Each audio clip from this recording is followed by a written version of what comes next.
Welcome to the Slop Farm. Enjoy the video.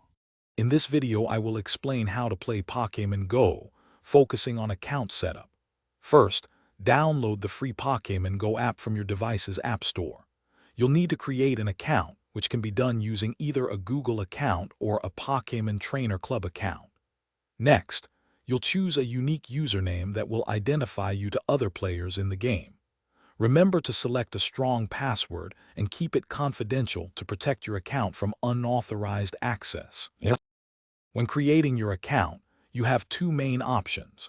You can use an existing Google account, which offers a quick and convenient way to sign up and link your game progress. Alternatively, you can register for a new Pokémon Trainer Club account, which sometimes provides exclusive benefits and access to other Pokémon services. Both methods require you to agree to the game's terms of service and privacy policy. Your choice determines how your game data is stored and accessed. Choosing your username is an important step, as it's how other players will identify you.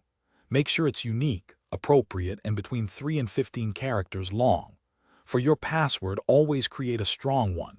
This means using a combination of uppercase and lowercase letters, numbers, and special symbols. A strong password helps protect your account from unauthorized access. Remember, never share your password with anyone, not even your closest friends. Once your account is set up, logging in is straightforward using your chosen username and password. If you ever forget your password, there's a convenient forgot password link available on the login screen to help you regain access.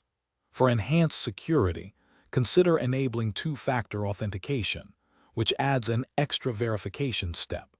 It's also a good practice to regularly update your password, perhaps every 3 to 6 months, to ensure your account remains secure and protected. Thanks for watching. Consider subscribing if we helped you today.